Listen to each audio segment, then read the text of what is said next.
कोई मुसलमान, कोई यादव, कोई पिछड़ा जुड़ेगा नहीं, क्योंकि ऊपर तो सब पर हमारा बाबूजी का अधिकार है। अब जब वो लोग छोड़कर जाने लगे तब तो अलमिया खाली यही को लेकर जा रहे हो। समाज का देखिए, जन सुराज का कोई वोट बैंक नहीं है, कोई जाति विशेष, कोई परिवार इसका वोट बैंक नहीं है। इसका वोट बैंक है बिहार के सामान्य लोग, हर वर्ग का जो सही व्यक्ति है वो जन सुराज में है। आज जो गलत आदमी है वो दूसरे दल में है। बस इलाज समझ लीजिए।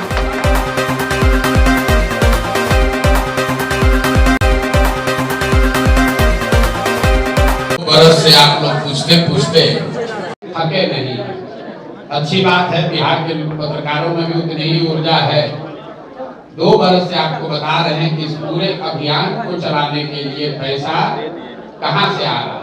पैसा उन लोगों से आ रहा है जिनको पिछले 10 वर्ष में हमने मदद की है, उनको आगे बढ़ाने में अपना कंधा लगाया है। उनके सामने हाथ फैला रहे हैं, उनसे कह रहे हैं कि पैसा दो, ताकि बिहार में गरीब से गरीब के बच्चे को भी आगे बढ़ाया जा सके। पूरे बिहार में कोई आदमी नहीं कह सकता है, कोई माई का लाल, कि 1 रुपया भी उससे किसी ने लिया, क्योंकि जो लोग यहाँ दल चला रहे हैं वो बालू माफिया, शराब माफिया, अफसरों के द्वारा लूटे गए पैसे से चला रहे हैं। हम लोग एक ऐसी व्यवस्था बना रहे हैं जो लोगों के दिए गए पैसे से वो व्यवस्था चले। 2 अक्टूबर को जब दल बनेगा तब उसके लिए पैसा कहां से आएगा? आपने ठीक सवाल पूछा। हम मन से कह रहे हैं कि गरीब से गरीब आदमी भी चुनाव लड़ना चाहता है और उसके सामने बड़ा से बड़ा भू माफिया हो, शराब माफिया हो, तो उनको पैसे की चिंता करने की जरूरत नहीं है। वो पैसा तब चुनाव आपको जरूरत के मुताबिक देगा, लेकिन वो पैसा कहां से आएगा? वो व्यवस्था आएगा, पैसा आएगा सरस्वती से। हम लोग अपने धर्म में क्या बताते हैं? जहाँ सरस्वती है वहाँ लक्ष्मी का वास होना ही होना है। तो हम लोग बिहार में ये व्यवस्था बना रहे हैं कि कम से कम 2 करोड़ बिहार के लोग 100-100 रुपया जन सुराज दल बनने के बाद दें। ये व्यवस्था हम बना रहे हैं। जैसे 2011-12 से पहले आपको नहीं मालूम था कि सोशल मीडिया भी कोई ऐसा हथियार है जिससे राजनीति पर प्रभाव डाला जा सकता है। उसी तरीके से डिसेंट्रलाइज डोनेशन की व्यवस्था आप देखिएगा। 2 अक्टूबर से ऐसी व्यवस्था बिहार में आपको दिखेगी कि बिहार में किसी गांव, किसी कोने में बैठकर आप अपने मोबाइल के जरिए एक स्वच्छ व्यवस्था के लिए पैसा डोनेशन कर पाएंगे, ताकि आप 100 रुपया दीजिए जिससे आपको कल दाखिल खारिज में 10,000 रुपया न देना पड़े। आप 100 रुपया देकर जन सुराज की मदद कीजिए ताकि राशन कार्ड के लिए आपको 2000 घूस न लगे। आप 100 रुपया जन सुराज को देंगे और जन सुराज से ईमानदार प्रतिनिधि चुन कराएगा तो कल इंदिरा आवास में आपको 20,000 रुपया घूस नहीं लगेगा। ये व्यवस्था बना रहे हैं। और आपने कहा पैसा कहां से? अगर 2 करोड़ आदमी 100-100 रुपया दे दे तो कितना पैसा हुआ? 200 करोड़। 200 करोड़ रुपया अगर 100-100 रुपया लोग दे दे तो हो जाएगा। और अभी हम पूरे बिहार की बात नहीं कर रहे हैं। 13 करोड़ लोग बिहार में रहते हैं, उसमें सिर्फ 2 करोड़ लोग को हम कह रहे हैं कि बिहार में भ्रष्टाचार खत्म करना है तो 100 रुपया साल में दो, 100 रुपया दो। और आप ही बताइए 100 रुपया आप देना चाहेंगे कि नहीं देना चाहेंगे? यहाँ जितना पत्रकार लोग आपसे भी 100 रुपया लेंगे और आप खुशी खुशी दीजिएगा, क्योंकि आपको मालूम है कि 100 रुपया देने से एक ऐसा नेता चुन कर आएगा जो कि कल होकर आपके बच्चों का हक नहीं मारेगा, लूटेगा नहीं, शराब और भूमि माफिया नहीं बनेगा। प्रशांत जी, आप पर एक आरोप लग रहा है कि आप मुख्य रूप से अभी तक यादव, दलित और बैकवर्ड को साथ लेकर चल रहे हैं, जिसका सीधा फायदा बीजेपी को होगा, आरजेडी के वोट बैंक पर डेंट करने की कोशिश। अभी तक आप लोग कह रहे थे कि भैया फॉरवर्ड और वंचित और मुसलमान को छोड़ रहे हैं। कम से कम आप लोग आरोप बदल तो दिए। जब हमने शुरू किया कोई मुसलमान, कोई यादव, कोई पिछड़ा जुड़ेगा नहीं, क्योंकि ऊपर तो सब पर हमारा बाबूजी का अधिकार है। अब जब वो लोग छोड़कर जाने लगे तब तो अलमिया खाली यही को लेकर जा रहे हो। समाज का देखिए, जन सुराज का कोई वोट बैंक नहीं है, कोई जाति विशेष, कोई परिवार इसका वोट बैंक नहीं है। इसका वोट बैंक है बिहार के सामान्य लोग, हर वर्ग का जो सही व्यक्ति है वो जन सुराज में है। आज जो गलत आदमी है वो दूसरे दल में है। बस इलाज समझ लीजिए। ममता बनर्जी के साथ आपने लंबे समय तक ममता बनर्जी के साथ आपने लंबे समय तक काम किया। बंगाल के प्रेजेंट कंडीशन पर क्या कहेंगे? देखिए, बंगाल नहीं, मैंने ये बात पहले भी बताई। हमने ममता बनर्जी के साथ ही काम नहीं किया। हमने तो नीतीश और लालू जी को भी 15 में जिताया, लेकिन 10 बरस हमने कई नेताओं को, दलों को जिताकर देखा दल और नेता के जीतने से व्यवस्था का परिवर्तन हो जाए ये जरूरी नहीं है। उसको देखे, सीखे, समझे, अनुभव किया और उसके बाद जो पूरी मेरी समझ 10 वर्ष की है उसको लगाकर मैंने जन स्वराज की परिकल्पना, जो मूलतः गांधी जी की सोच से प्रभावित है, उस परिकल्पना को लेकर बिहार आए हैं। और एक ही चीज ताकत है इसकी, ईमानदारी और शुद्धता। जो कह रहे हैं वो कर रहे हैं। ईमानदारी से पैदल चलने की बात कहे हैं तो कर रहे हैं। ईमानदारी से ये कहा है कि हम दल के नेता नहीं बनेंगे, बिहार का कोई काबिल लड़का बनेगा तो आप देखिएगा बिहार का कोई काबिल लड़का ही बनेगा। ऐसा नहीं कि समाजवाद के नाम पर ढोंग किए, लोहिया जी जयप्रकाश के फोटो पर माला चढ़ाए और अपने बेटा अपने बेटी से आगे दुनिया में किसी को देख ही नहीं है, तो फिर कैसा समाजवाद हुआ? ये निर्णय लिया है कि जन स्वराज के साथ चलकर बिहार में एक नई व्यवस्था, बेहतर व्यवस्था बनाने के प्रयास में हम लोग अपना योगदान करेंगे। मेरे लिए देवेंद्र बाबू किसी पार्टी के नेता नहीं, जाति में तो चर्चा करना ही बेकार है। देवेंद्र बाबू हमारे लिए उन चंद नेताओं में बिहार में हैं जो चाहे जिस दल में रहें, जिस विचारधारा के साथ रहें, जिस नेता के साथ रहें, समाज में ज्यादातर लोग ऐसे ही होंगे जो कहते हैं कि ये आदमी अच्छे हैं।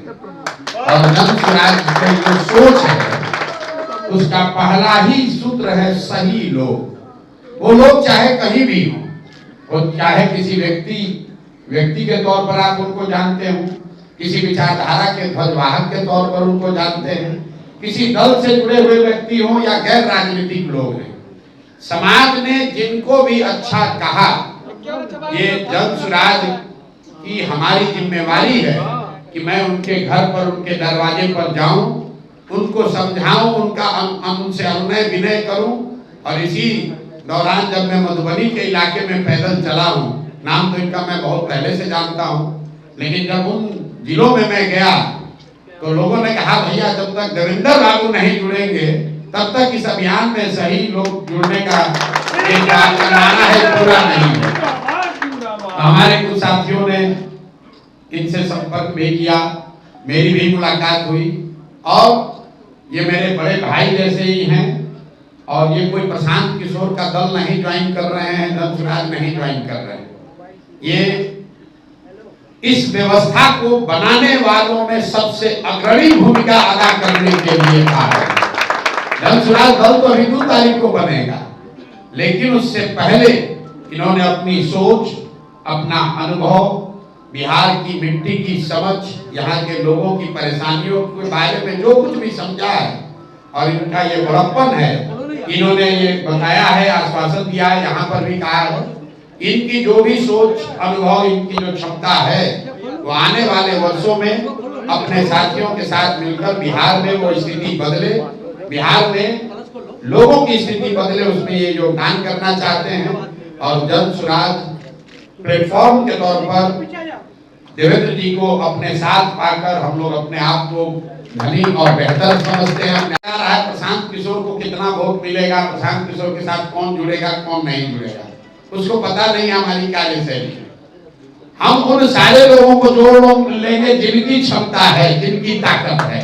हमारी क्षमता हो या न हो, जिनकी क्षमता है उनको जोड़ लेंगे तो अपने आप क्षमता बन जाएगी। इसीलिए आप देख रहे हैं कि 2 बरस से पैदल चल रहे हैं और गांव में कोई एक साधारण व्यक्ति भी कोई कहता है कि ना भैया ये आदमी बहुत अच्छा है, मिठाई का दुकान चलाते हैं लेकिन समाज के लिए जीने मरने वाले आदमी हैं, तो उनके दरवाजे पर भी जाता हूँ और माननीय देवेंद्र जी जैसे बड़े लोगों के पास भी गया, इस आग्रह से, इस अनुनय विनय के साथ गया कि सर आपने जीवन का इतना बरस लगाया, इतना अनुभव आपका है, आज जब बिहार को सुधारने का एक प्रयास शुरू हुआ है तो आप इसको आशीर्वाद दीजिए, इसको जुड़िए, इससे जुड़िए। इनका पहला वक्तव्य था कि अब तो हम लोग का इतना उम्र हो गया, अब क्या होगा, क्या है आप हमको कह रहे, हमारा आशीर्वाद दीजिए, न दल न नेता।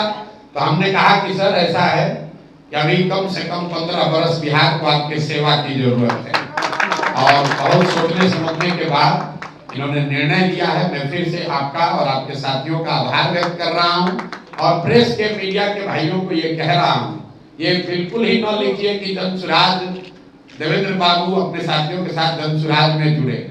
देवेंद्र बाबू अपने साथियों के साथ जन स्वराज बनाने के इस कारवां के ध्वजवाहक के रूप में आ रहे हैं। जन स्वराज तो 2 तारीख को बनेगा। तो अब आज से जन स्वराज बनाने वालों में जैसे आप प्रशांत किशोर का नाम लिख रहे हैं, उससे आगे बढ़कर आपको देवेंद्र बाबू का भी नाम लिखना चाहिए। और इसी सोच से ये आप आए हैं और हमसे जो कुछ बन पड़ेगा, मैं हमेशा कहता हूं मैं जन स्वराज का ना नेता हूं ना आगे बनूंगा। 2 अक्टूबर को भी दल बनेगा तो दल के लोग मिलकर तय करेंगे कि नेता इसका कौन होगा। प्रशांत किशोर की भूमिका उस कुम्हार की है जो अच्छी मिट्टी और चाक को ढूंढने निकला। तो जन स्वराज वो चाक है और देवेंद्र बाबू जैसे हजारों लोग इनके नेतृत्व में वो अच्छी मिट्टी हैं, जिनको हम भी थोड़ा सा हाथ लगाएंगे, इनके साथ कंधा लगाएंगे तो इनकी तो खुद की ताकत है, तब तो ताकत बढ़िया करा बनेगा। तो मैं आप दिल से आपका आभार व्यक्त कर रहा हूं, आपके साथियों का जिनसे मेरा व्यक्तिगत अभी परिचय इतना नहीं है, मैं उनसे माफी भी चाहता हूं कि आपका मैं नाम नहीं ले रहा हूं, लेकिन ये मैं मान के चल रहा हूं कि जैसे आप ये मान रहे हैं कि जन स्वराज में जो प्रशांत जी के साथ जुड़ा हुआ है तो अच्छा ही आदमी होगा, तो मैं भी ये मान कर चलता हूं कि देवेंद्र बाबू के साथ जो लोग टिके हुए रहे हैं वो अच्छे के साथ अच्छा ही रहेगा। इसलिए आप सबका मैं तहे दिल से शुक्रिया अदा कर रहा हूं, आभार व्यक्त कर रहा हूं। आइए संकल्प लीजिए अपने जीवन काल में जो जन स्वराज का लक्ष्य है, समता मूलक समाज का सिर्फ नारा नहीं, ऐसा समता मूलक समाज बने अपने जीवन काल में हम एक ऐसा भी बिहार देखें जब हरियाणा, पंजाब, गुजरात, महाराष्ट्र से लोग रोजी रोजगार करने के लिए बिहार में आए, तब हम लोग मानेंगे कि जयप्रकाश और लोहिया का सपना पूरा हुआ। बिहार में समता मूलक समाज की स्थापना हुई, जहां हम लोग के बच्चे पढ़ाई और रोजगार के लिए दूसरे राज्यों में नहीं जा रहे हैं। हम लोग मिलकर वो व्यवस्था बिहार में बना रहे हैं कि किसी गरीब का, किसी वंचित का लड़का अगर उत्तर प्रदेश, मध्य प्रदेश, उड़ीसा, गुजरात में भी पीछे छूट गया हो, उसको भी लगे कि हम बिहार जाकर एक समता मूलक समाज का हिस्सा बन सकते हैं। इस सपने को लेकर ये प्रयास शुरू किया गया है और आप जैसे लोग इसमें आ रहे हैं, आप इसको आशीर्वाद दे रहे हैं, ये हम लोग के लिए गौरव की बात है। बहुत बहुत शुक्रिया, बहुत बहुत धन्यवाद। आप मजबूत हो रहे हैं, अच्छी बात है, लेकिन 25 में पूर्ण बहुमत का कॉन्फिडेंस है या ओवर कॉन्फिडेंस है? क्योंकि मेरे भाई ऐसा है, हम मजबूत नहीं हो रहे हैं। बिहार की मजबूत जनता विकल्प के अभाव में जो अनपढ़, मजदूर और गरीब बना दी गई है, वो खड़े हो रहे हैं। अभी 2 दिन पहले आपने देखा यहाँ कोई 10-15 हजार महिला नेत्री बिना पुरुषों के साथ अपने से चलकर आई। ये अपने आप में अद्भुत घटना है। हम भी बिहार की राजनीति को देखते रहे हैं। 15,000 महिलाएं पूरे बिहार से चलकर आकर बाबू सभागार में बैठ जाएं, राजनीति की चर्चा करने के लिए, आंदोलन के लिए नहीं, वजीफा के लिए नहीं, मानदेय के लिए नहीं, राजनीतिक भागीदारी के लिए। और आपने देखा महिलाओं ने खड़े होकर क्या कहा। मैंने उनसे पूछा खड़ा करके कि लालू जी का राज चाहिए, नीतीश का राज चाहिए, मोदी जी का चाहिए कि जनता का राज चाहिए? 100% लोगों ने कहा जनता का राज चाहिए। और जन स्वराज का मूल मंत्र भी है कि जब जनता का राज चाहिए तो प्रशांत किशोर के पीछे नहीं चलना है, प्रशांत किशोर को नेता नहीं मानना है। अगली बार चुनाव में जिन नेताओं ने आपके बच्चों को ठगा है, अनपढ़ मजदूर बनाया है, उनको वोट नहीं देना है। और वोट इस बार नेता और नेता के बच्चे को नहीं, अपने बच्चों के चेहरा को देखकर देना है। इतना ही मंत्र है और इसी को देखकर आप देख रहे हैं कि लाखों की संख्या में लोग जुड़ते चले जा रहे हैं। और आपने कहा दावे की बात, तो भैया दावा कुछ नहीं, जन बल के आगे कोई बल नहीं है। मैंने आपको कहा कि जन स्वराज, लोगों ने पूछा कितना सीट आएगा, किससे गठबंधन कीजिएगा, तो हमने बताया हम लोगों ने 2 बरस पैदल चल के बिहार का सबसे बड़ा गठबंधन बनाया है। 1 करोड़ जनता ने मिलकर ये दल बनाने का गठबंधन किया। इससे बड़ा कहाँ गठबंधन पाओगे? फिर लोग पूछते कितना सीट जीतोगे, तो हमने कहा या तो अर्श पर मरेंगे या फर्श पर मरेंगे, बीच में नहीं लपटेंगे। लोगों को बात समझ में आई तो इतनी सीट आएगी कि आप गिन नहीं पाओगे। और न समझ में आई किसी वजह से, तो हम लोग वो लोग हैं जो अगले 5 वर्ष फिर पैदल चलने के लिए तैयार, लेकिन संकल्पित है कि बिहार को सुधारे बगैर मानेंगे नहीं। 2 वर्ष लगे या 10 वर्ष लगे, पीछे हटने वालों में से नहीं है। जब हम चलना शुरू किए थे तो लोगों ने कहा 2-4 महीना चलेगा, कोई कहा साल भर चलेगा, 2 बरिस हो गया। अब लोग कहते हैं भैया कितना दिन चलिएगा। हम नहीं थके हैं, लोग थक गए देखते देखते, कितना दिन चलिएगा। अभी हम 60% बिहार चले हैं।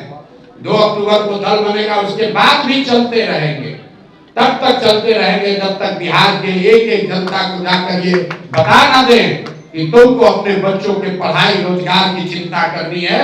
किसी नेता जाति धर्म की बात छोड़ो, मंदिर मस्जिद की बात छोड़ो, देश समाज सबकी चिंता छोड़ो, एक बार अपने बच्चों की चिंता करो, एक बार अपने बच्चों को पढ़ाओ, अपने बच्चों के लिए रोजगार इकट्ठा करो। इसकी लड़ाई है और उसको रुकेंगे नहीं। भैया ऐसा है, आप लोग को रोज ये सवाल का जवाब देते देते थक गए, लेकिन आप मानिएगा नहीं।